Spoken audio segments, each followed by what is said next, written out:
Welcome to the Liberty Beacon Rant, and I'm joined as usual by my lovely and very intelligent host, Paula Mathers. How are you today? Hi, Roger. Doing good today. Yeah, me too. And I'm due for my medicine, and that's what I've started to think of this show as. As a matter of fact, I know we didn't have a chance to do it on Saturday as we usually do. So I haven't had a real chance to vent, and I'm in serious need of it. So this is my medicine. This is when I get to blow off steam. This is when I really get to, because I live alone, and hollering at the walls doesn't really give anything. I don't get anything out of it. So it's time for us to delve a little bit deeper into this subject we have called the elites. Today, the topic of the show is going to be an article I wrote called "Who Rules America? A Republic Usurped." And if you would like to put that into the chat group, Paula, so people can follow along with us. Most of, if not all of, these rants are going to be based on articles that I write. And there's a good reason for that. One, actually the first and the most important reason for that is because when you write an article and it gets read by as many people as an article does on the Liberty Beacon, which is our flagship website, thelibertybeacon.com, we have a traffic flow there that averages a lot of months in excess of 500,000 articles read. That doesn't mean we have 500,000 articles. That means we have 500,000 reads of the articles we have. And we have over 1,000 articles in our archives. So when you write an article and you have that many people scrutinizing it, you need to make sure that you have done your research. Everybody that's ever listened to this show knows that I challenge anybody to, in fact, challenge what I say. So if I use the articles that I have written and the research I have done to write these articles, it leads to a much more reliable source of information that I'm putting out. And this is our goal. Our goal is not so much to rant and tell you what's wrong, but to tell you how it's wrong, via the research, via the mechanisms being used to perpetrate these wrongs. So, again, the article for today is "Who Rules America? A Republic Usurped." Now, excuse me, we're going to recap a little bit over what we've already been over and what we've been discussing for the last couple of weeks, and we've got one more week on this topic. That will be next week. And we might have time to get into it a little bit today, but I'm not exactly sure. If we don't, we will definitely get into it next week. But that is based on an article I also wrote, and that is "The Government Over the Top Paramilitary Raids Are Us." And, of course, that's a spoof on Toys R Us and Kids R Us. And it's basically worded the same way. And that is the tail end of this train of thought. But today we're going to stick with the elite train of thought. And our recap, basically we started out with, this is a republic. Well, actually, what we started out with is this is no longer a republic. But we started by explaining that the reason for a lot of the woes in this country can be blamed on the people who in fact run this country. And those would be the elites. But that we, in fact, we the people, had to accept a certain amount of blame for this. Because in any republic, when the people who are supposed to be the ultimate governing body of that government do not uphold their responsibility to hold their duly elected representatives accountable and responsible for representing our point of view, our ideals, and our ideas. when we don't hold their feet to the fire, when we don't hold them accountable, any republic in history, look at the history of Rome if you really want to see a stark comparison. Any government that is a republic, that is not held accountable by its citizens, the true governing body, will eventually accumulate power and consolidate that power amongst a few men, and this is where tyranny is born. And we also discussed that we had failed in our responsibility with as well with our duly elected representatives. We have discussed all of the tyranny that's been perpetrated over the last generation, but yet these assholes have a 90+% re-election rate. That's freaking insane. The Patriot Act, and then the reinstitution of the Patriot Act when it was due to expire, and it was strengthened at the time with more tyranny. The original NDAA rider, and then NDAA rider being reaffirmed, and members of Congress wishing to add in a clause allowing us to have our due process prior to being locked away forever, and the White House bullying them into leaving it intact the way it was, so we did not get due process. All of this happened prior to the 2012 elections. They had a 90+% re-election rate anyway. We screamed about this. We ranted about this. We wrote about it in Liberty Group after Liberty Group, across the internet, across Facebook. But yet over 90% of these assholes got re-elected. This is our responsibility. Every time you send one of these baby tyrants back to Congress, whether it be the House of Representatives or the Senate, and their tyranny goes unchecked, it emboldens them to continue down that path. And what is that path? That path is not representing you and I. That path is representing the people who donate to their campaigns, the people who influence them, the people that hold the true power in this country. This is the elites, the people who own the Federal Reserve. And we discussed that the Federal Reserve owns our money supply. This is a private corporation that owns our money supply. In a country like the United States, where it was originally stated by our founding fathers in the founding documents that nobody has the right to print money but the United States of America. But yet we have a private corporation printing our money, and every time they print $1 and hand it to the government to be used in the U.S. economy, it comes with interest. It was never supposed to be that way. We have founder after founder who stated the tyranny that would result in this, and we're going to discuss that today. We discussed the birth of, since the days of Andrew Jackson, we have had several central banks in this country, but they have failed. The true central bank in this country and the most successful, the only successful, is the Federal Reserve. And that came into being via subterfuge. At a time when 90% of Congress was sitting at home, and they kept just enough back, and this was perpetrated by Woodrow Wilson and his cronies in 1913. They held back just enough to have a quorum to pass a bill, to pass a law, which he signed. And they only kept the ones back that they knew would vote for this bill. And all of this was perpetrated or originated in a meeting on Jekyll Island by guess who? Excuse me, the elites. The people who control the ebb and flow of currency across the planet. And guess who was the original board, as we discussed, that was picked by Colonel House?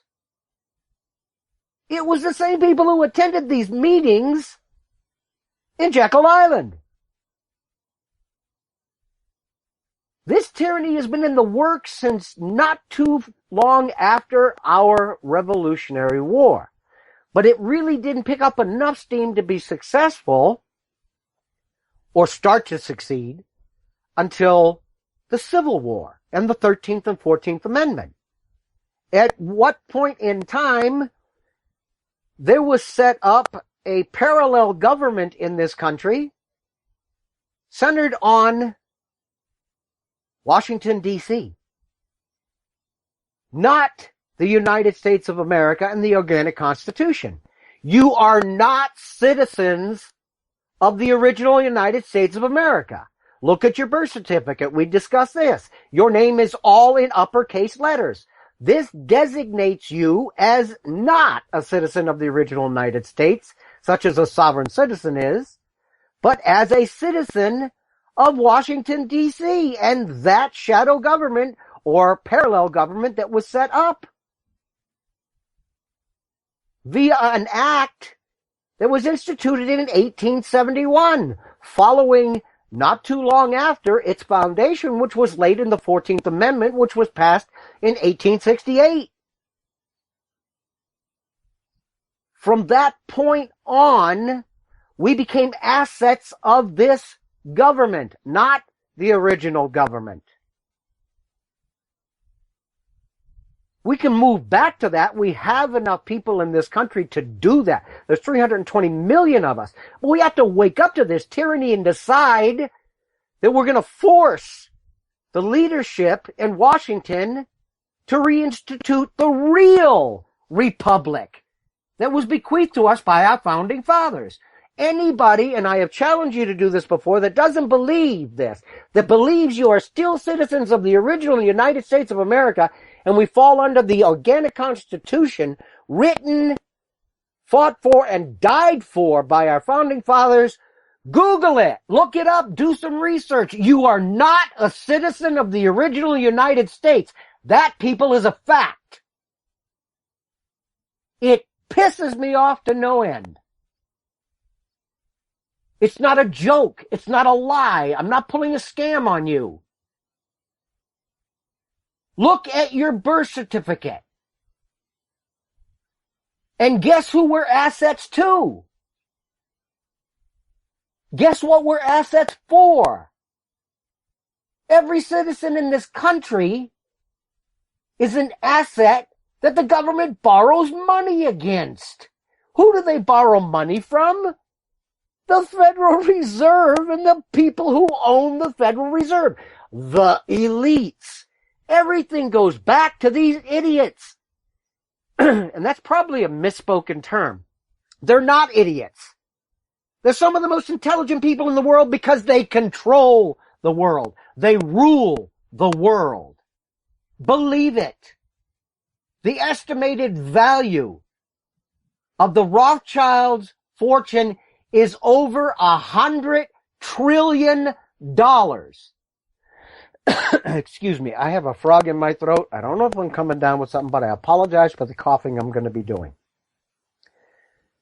$100 trillion.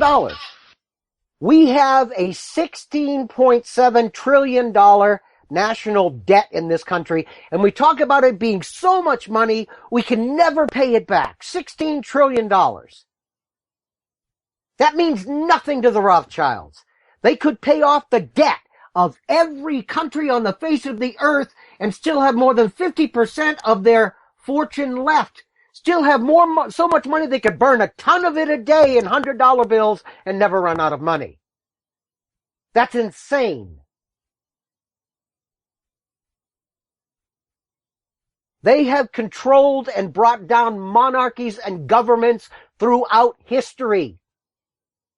Kings and queens have lost their thrones because they borrowed money from the Rothschilds, and when they figured, hell, I'm not going to pay you back, I'm going to slide out from under your shadow, off with your head, or you got overthrown. It's not hard for the Rothschilds to finance a war. World War II, they financed both sides of the war. So did the Bushes, actually. And the Bush family is another show we're going to do. That's one of the 64 I mentioned. But the elites finance both sides of the war because they make an insane amount of money on warfare. Warfare is a very profitable proposition to these people. World War I and World War II never had to be. I keep telling you, choreographed points in our history. The Great Depression, choreographed. The Great Recession, choreographed. $9 trillion, I told you, disappeared. $9 trillion. That's with a capital T. All right? That's over half of the entire debt of this country.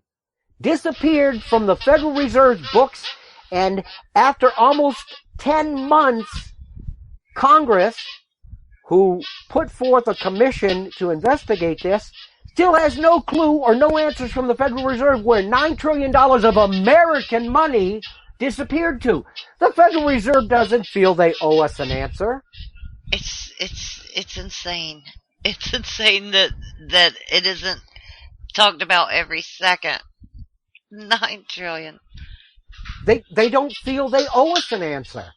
When Bernanke sits in front of Congress and Congress asks him questions he doesn't wish to answer, he flat out tells them, I'm not going to answer that. He doesn't take orders from Congress. The Federal Reserve is the most powerful institution on this planet and the richest. It is made up of the people we have been discussing for the last 3 shows. The elites. Any of this I've been telling you sounds like a science fiction story, or sounds like a horror story, or sounds like some Edgar Allan Poe wrote. It's not. Your allegiance in your heart and your mind may be to the original United States of America and the Organic Constitution, but you are owned, and I use that word with a capital O. You are owned by the elite. You are an asset to the United States, not the United States of America and the Organic Constitution. All of this culminates in the fact that these people are doing everything they can, and we went over this last week, to bring the entire world under a one world government. Now, the United States was their target for almost 100 years, well, actually over 100 years. And the reason for that is we had the most powerful economy, the most productive industrial base, and the most ambitious population on the face of the earth. So in order to enrich themselves, they set a goal, and we discussed this through the tyranny spoken to Woodrow Wilson by Colonel House 2 shows ago. Their goal was to bleed us dry. They have succeeded at that. We have seen the middle class and the wealth of this country. And the wealth of this country used to be centralized in the middle class. We had such a huge middle class that we controlled a large, maybe not in any individual family, but in the middle class in total, we controlled a massive amount of the wealth in this country. Not anymore. The middle class in this country can better be described now as the lower middle class. The average income of the middle class has dropped like a freaking rock off a cliff. And it's in free fall. We discussed that that's being done intentionally. Why is it being done intentionally? Because unless and until this country is brought to its knees by by breaking us, bankrupting us, which they bragged about in several quotes, which I gave you and I hope you Googled. This was done intentionally. You can't bring in the New World Order with a country as powerful in the exercise of our freedoms and our capitalism and our industrial base. You can't bring us into a communistic world order, and it is communist. I gave you several quotes from these elites last week who blatantly tell you it's communist. And it has to be communist because they will tell you what to eat. They will tell you what your job's going to be. They will tell you what you're going to be educated in. They will tell you where and how you can live. The only way you can control a population in the billions is with total control. The only other way to control a population that size is in states, as we have now. And they blatantly told us in comment or quote after quote that the day of the sovereign state is over. And that communism and socialism is necessary. Well, you got to bring the United States to its knees because we really, really enjoyed our freedom and kept it close to our heart. We didn't fit, and as the most powerful economy, industrial base, and the most productive society on the face of the earth, enjoying and holding dear the most freedoms of any country on the face of the world, we were the impediment, the roadblock to instituting the world order. Rockefeller, David Rockefeller, in several quotes I gave you last week, look them up, blatantly said that. I gave you several comments where he said we've got to take our free will away. We've got to destroy the American family unit. We've got to destroy the American concept of patriotism. We've got to destroy the American sense of sovereignty. They didn't say this about any other country. Why? Because all the rest of the countries already fall within their sphere of influence. They're dominated by these people. We are the holdout. We are the last bastion, or were the last bastion of freedom against any entity such as a communistic world order. Well, we're ripe for the picking now. And how did that happen? That happened through benefits. That happened through handouts. That happened through a social safety net. We discussed that prior to the social safety net and the benefits that have been instituted, this was the most prosperous and industrious country on the face of the earth. And with the institution of welfare, with the institution of extended unemployment, with the institution of Obamacare, with the institution of every other social program, we have gone steadily downhill on a path that leads straight to socialism. And I read you several quotes where they stated that this was the mechanism they were going to use to socialize us, and it would be invisible to us. We would gladly move along that path. And this was stated 100 years ago. But these people, as we have stated over and over again, do not think in years, months, years, or even decades. They think in generations. They think in centuries. This plan was instituted in the late 1860s. We're in 2013. That's 150 plus years ago. That's a century and a half. And they have had the patience, and they have had the wherewithal, due to the immense amount of capital, basically the world's flow of capital, at their disposal to make this happen. And it has. So, let's get into the second to the last chapter of the elite.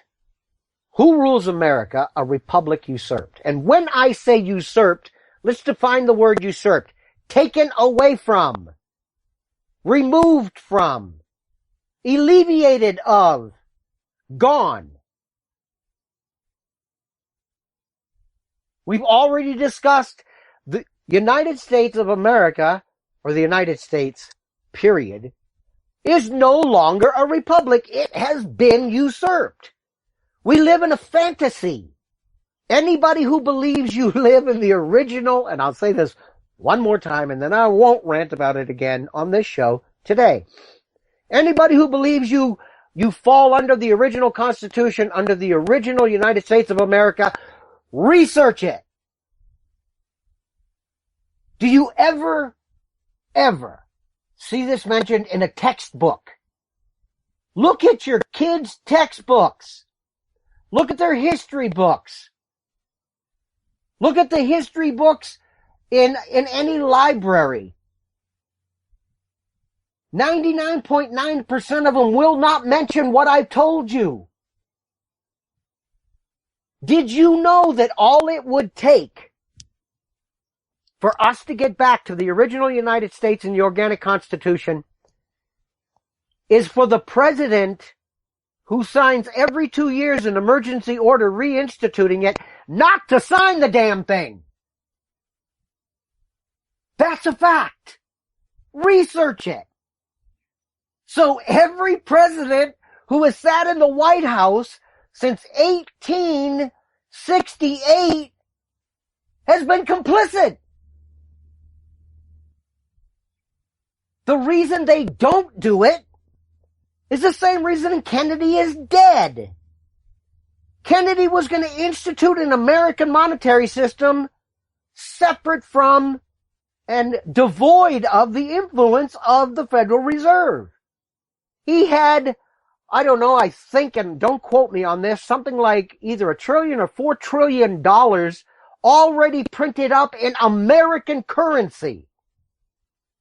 And a week before he was going to announce this to the American people, they popped a cap in his head.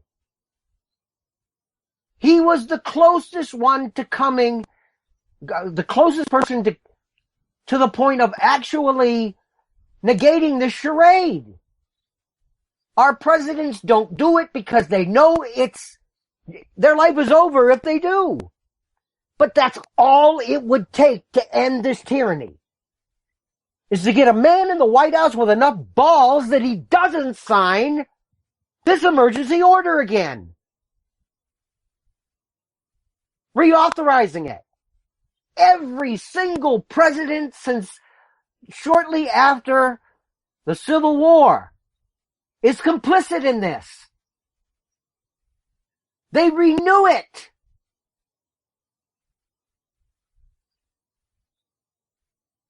Does tyranny go much deeper than that? I ask you to ask yourself that. This is something our children are never taught, but it's part of our history and has been for over 100 years. This is something no politician ever discusses, but it's been a fact of life here for well over 100 years. This is something every president is complicit with, but you never hear it discussed for well over 100 years. Tell me again that you don't understand who rules America.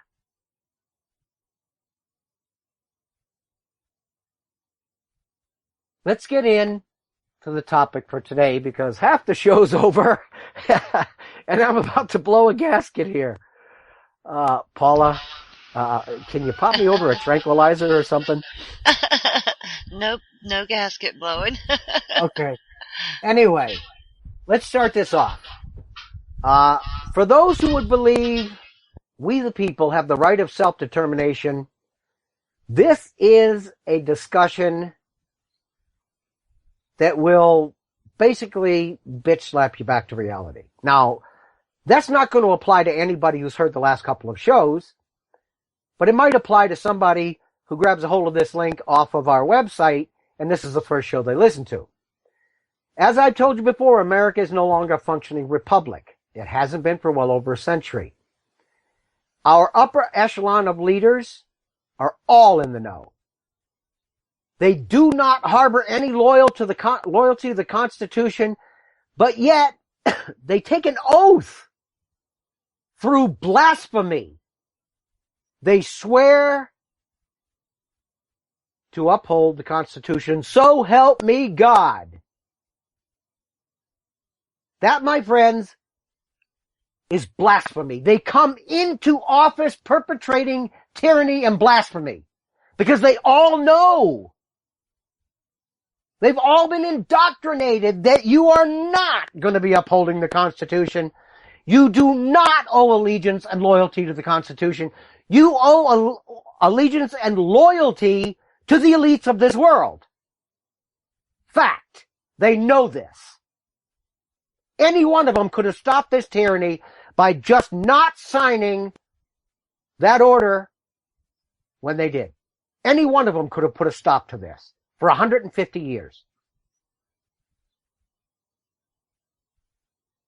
Any adherence to the founding document is presented by our treasonous leaders only through self-serving, their masters, convenience or motivation. If it is convenient or they are motivated to wave the Constitution as a flag in order to get the freedom-loving sheeple of this country, who all put their hand over their heart when they recite the Pledge of Allegiance, to bring us into line on anything that benefits them, they wave the Constitution around like it's your patriotic duty to do this. It's your constitutional duty to do this. That's when they refer to the Constitution. Take Obama. In almost every speech, he discusses the United States of America as a democracy. The government we live under today is a socialistic democracy ruled by a soft dictatorship. He never mentions republic. Listen to his speeches. I wrote an article about this the other day, about him giving the commencement speech at Ohio State, where he states, we all own this democracy. This isn't a frickin' democracy. Democracies lead to hierarchical rule. Democracies more than not lead to revolution. Democracy is where if you have 1,000 people and 501 say something, the other 499 have no choice but to follow it. In a constitutional republic, it is the right of the individual that is protected. We are protected from the tyranny of the majority.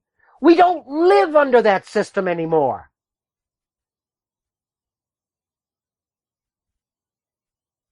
And this is why tyranny abounds in this country.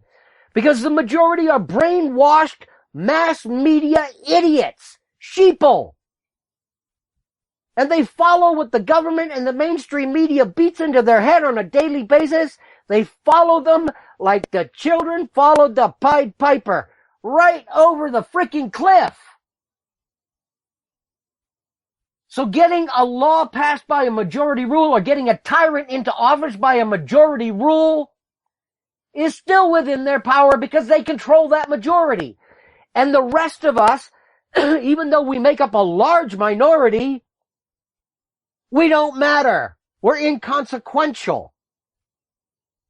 Our rights are no longer protected by a republic.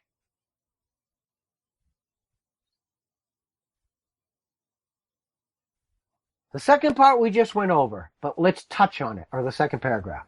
Since the days immediately following the Revolutionary War, big money and the global money changers have sought and ultimately acquired control in one fashion or another over our leaders, and through them, this nation's money supply, and thus by default, our nation.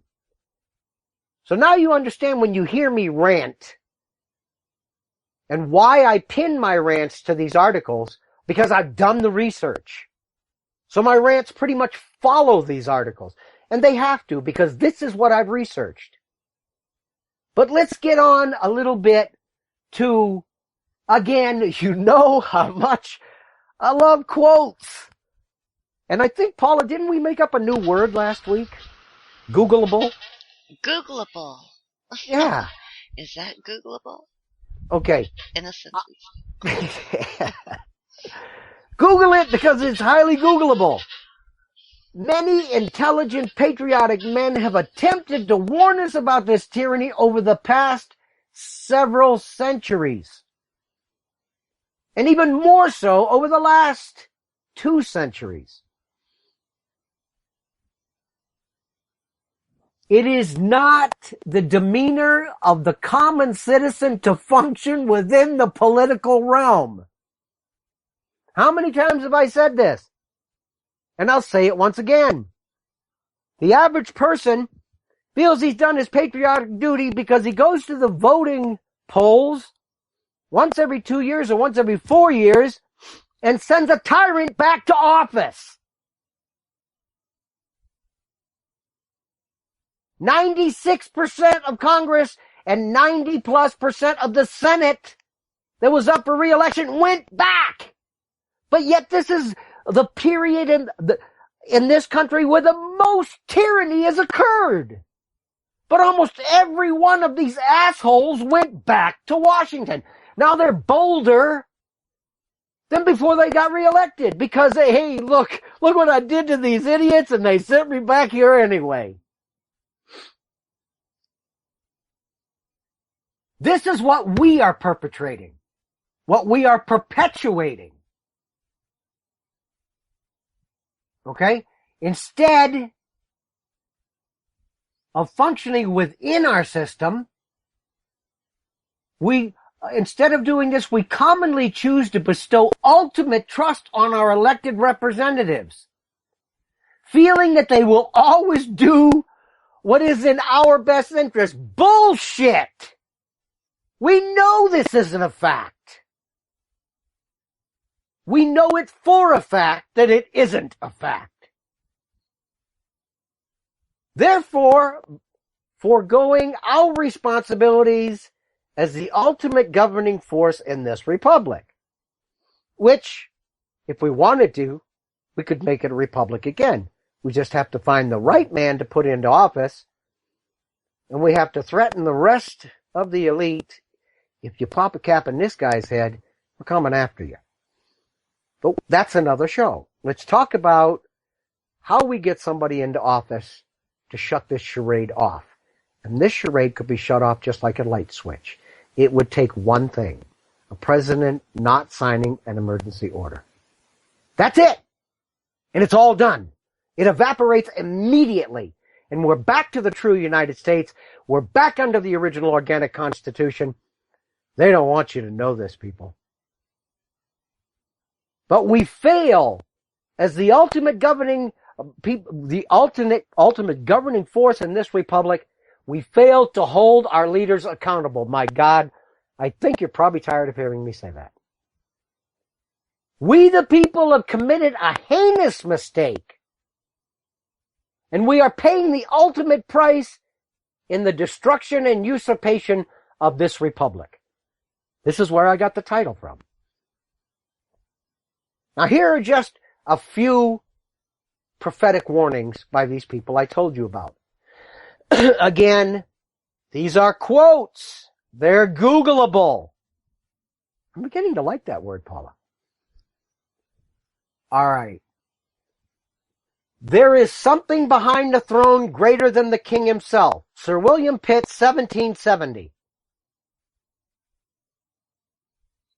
I got done telling you at the beginning of this show that it didn't matter to the elite whether you were a king or a queen, and the sovereign of a nation or an emperor. If they controlled your money and you pissed them off, you're a dead man. Do some research on how many monarchs or emperors have been overthrown. delve into those very occurrences in history, and somewhere in your research, the name Rothschild's going to pop up. Or several of the other elitist families that don't really rival them as far as family wealth goes, but their family wealth is still so far beyond anything we can conceive that it's ludicrous. Let's go to the second one. Okay? I believe that banking institutions are more dangerous than standing armies. If the American people ever allow private banks to control or issue the currency, the banks and corporations will grow up around them and deprive the people of their property, and their children will wake up homeless on the continent their fathers conquered. Thomas Jefferson, 1776. The reason why our founding documents state that the only institution that has the right to issue money in this country is the government of the United States was because they knew this shit. They saw it happen in country after country in Europe. The kings and queens were puppets of the elite even in the 1600s and 1700s. Our founding fathers knew that, and they wanted to break away from that. One of the biggest reasons for the Revolutionary War was the inability of the colonies to print and issue our own currency. But here we have one of our most beloved founding fathers, Thomas Jefferson, who was a personal hero of mine. Not that I knew him personally, but I personally consider him to be a hero, stating that banking institutions are more dangerous than standing armies. There is no country on the face of the earth that would dare or could physically invade this country and take it over. But yet, these banking institutions, via the vehicle they devised, the Federal Reserve, have conquered and usurped this nation from us. They have stolen it from us right in front of our eyes by laws passed by our own frickin' Congress. The 13th and 14th Amendment. And the Charter of D.C. in 1871 were voted on by the people we elected. And who elected them? People who put total, undying faith and trust in their representatives because they didn't want to be bothered with politics. They sent them to Washington under the pretext they would always do everything in our best interest. Well, guess what? They freaking didn't. They sold us down the river to the elites. And Jefferson warned us about this, 140 years ago? Or 240 years ago, I mean? A long ass time ago. We just never listened. The refusal of King George, I jumped ahead of myself. The refusal of King George to allow the colonies to operate an honest money system, which freed the ordinary man from the clutches of the money manipulators, was probably the prime cause of the revolution. Benjamin Franklin, 1776. Immediately preceding the Constitution. Or immediately following the Constitution. The Civil War. Oh, God. I'm stepping all over myself here, Paula. Immediately following the Revolutionary War. You got it. And we knew this at the time. They freaking knew this.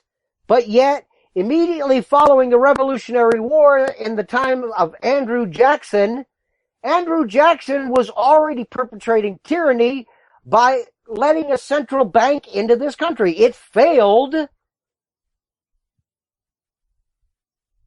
But one of the biggest reasons for the revolution was because of these elites. But yet, not even a generation after the Revolutionary War, here we go again. They're corrupting the system. If you want to remain slaves to the bankers and pay for the cost of your own slavery, let them continue to create money and control the nation's credit. Sir Josiah Stamp, 1844. There, again, I told you in the days of Andrew Jackson, there have been several central banks initiated in this country. There's only been one successful one over any period of time, and that's the Federal Reserve.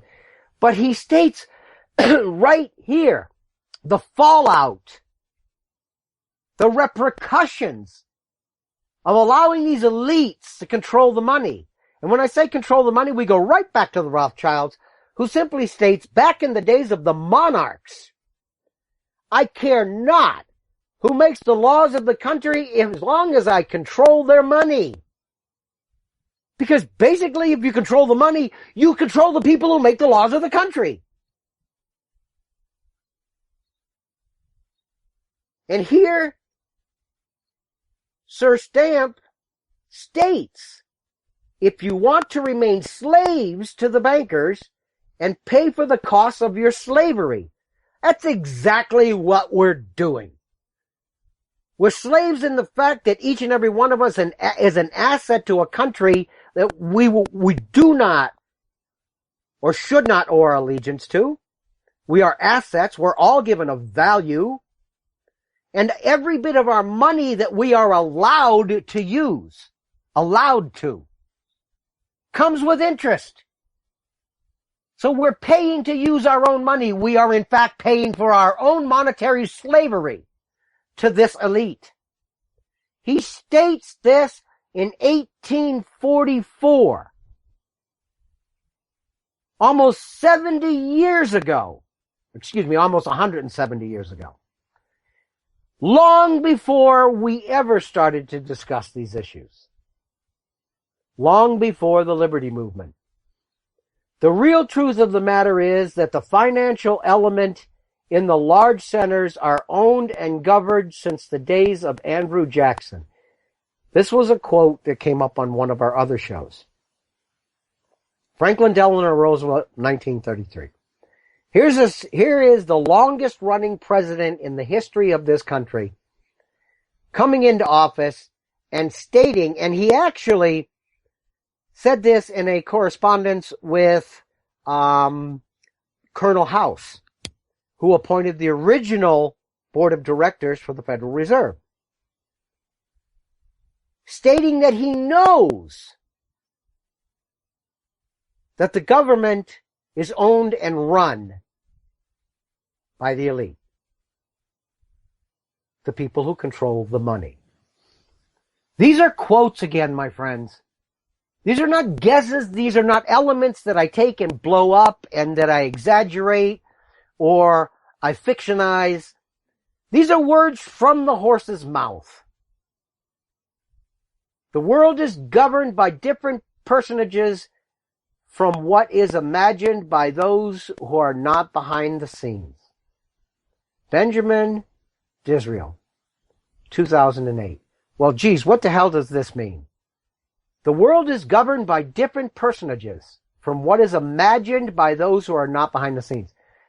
In other words, all of us people who sit here believing that we own and run and control and govern the United States of America, it is a facade. It is a shadow. It's a lie. We haven't been told the truth since 1871. But yet, every sitting president, every one of their senior staff, and I would dare say every congressman, senator, and the entire Supreme Court know this and are complicit in it.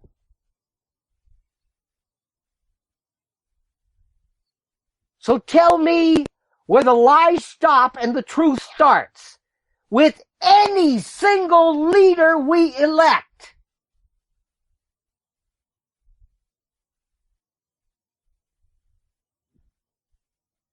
If the central banking system is history's most successful Ponzi scheme, controlling both the issuance and the interest rate of the currency under their control, all monies issued are with interest, making debt the profitable mechanism in this scheme. And debt ultimately equates to slavery of the affected population, with no vehicle by which to ever repay the debt.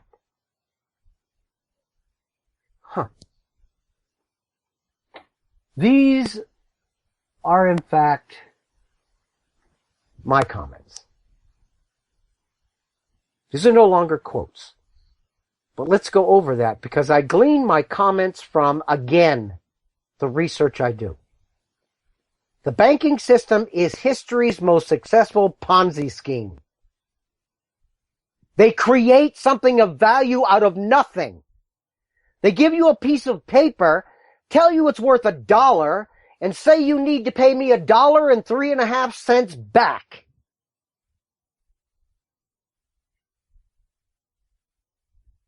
I've created a profit for myself out of nothing and put you in debt. Not only that, but the money you're going to use to pay me back, every dollar of that comes with interest. So when you're paying back the money you borrow from the Federal Reserve, you're paying it back with money that has interest you owe to the Federal Reserve. It's a never-ending cycle. It is impossible to break. It's the biggest, most successful Ponzi scheme, controlling both the issuance and the interest rate of the currency under their control. The never-ending story. All monies issued are with interest, making debt the profitable mechanism in this scheme. Debt is nothing until they issue us nothing. So, by issuing us something that is in fact nothing, they make a profit. And debt ultimately equates to slavery of the affected population, because there is no mechanism that can possibly repay the debt. Because by repaying the debt, you're using money that brings with it debt, interest. And no vehicle to which we can ever devise to repay this debt. So as you see, we're in a vicious cycle of debt. It's a Ponzi scheme. We have thrown Bernie Madoff and other people into prison for 10, 20, 30 years for doing this, yet we have a central bank called the Federal Reserve that does it every single day, but of course they're immune from prosecution. Just like Big Pharma is with their vaccines, and just like Monsanto and the GMO industry is with the evil and the poisons they stuff down our throats. Anything that is a direct and massive assault on the population of this country is immune from prosecution. Stop and think about that. Paula, could anything be more ridiculous? Can't think of anything that could be more ridiculous, actually. The things that perpetrate the biggest level of evil and harm on this country, our monetary system, the food we eat, and the medicine we rely on to keep us healthy. They're all immune from prosecution. Duh! Why? If the food we ate was as healthy as Monsanto said it was, they wouldn't need immunity. If the vaccines we receive were as healthy and safe as we're being constantly told they are, they wouldn't need immunity. And if the monetary system this country operated under was to the benefit of this country, they wouldn't need immunity.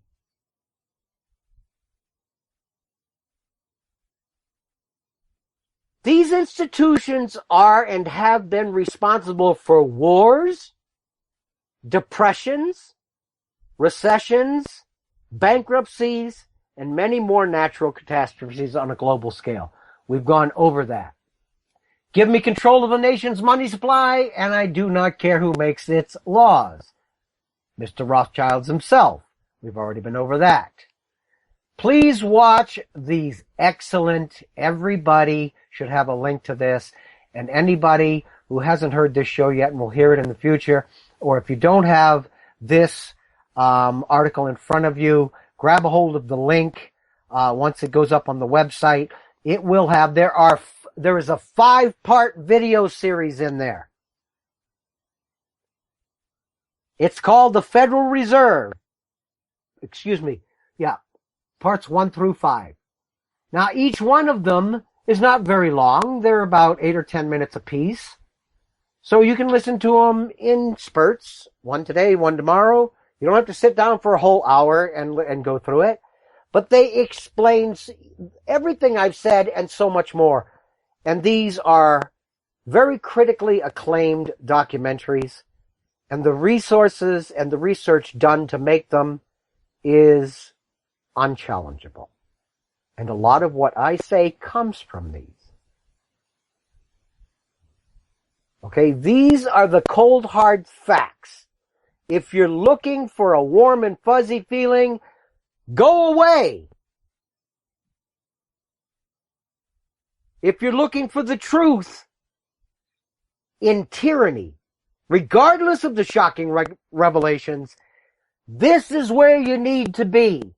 Watch these videos, please. They're going to take everything I've said and they're going to emphasize it and expand upon it. But understand something. We are 320 million Americans, 320 million strong, and 7.5 billion strong as global citizens. The future is ours to create, if we choose. Nothing is written in stone. The future is not written in stone, regardless of their plans. And our vast numbers make us an unstoppable and unbeatable force for change, again, if we choose. Choose to live free. Paula,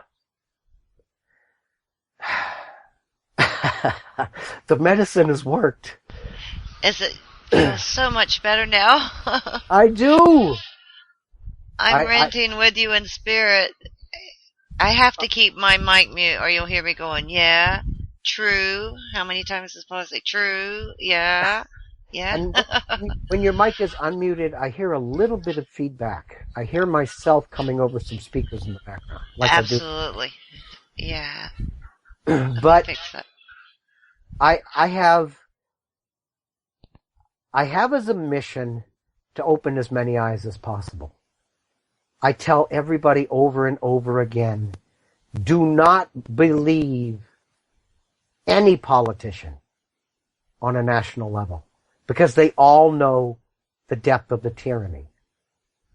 Every president that has sat in the White House since 1871 has had the power in their hands to shut all of this tyranny off and bring the true United States back under the organic Constitution. But they have all been threatened. Their families have been threatened. They've all been indoctrinated. Not one of them has had the balls to do it. And the only one who might have done it, which was John F. Kennedy, was assassinated. That's the end of the show today. Take this away. Nothing is written in stone.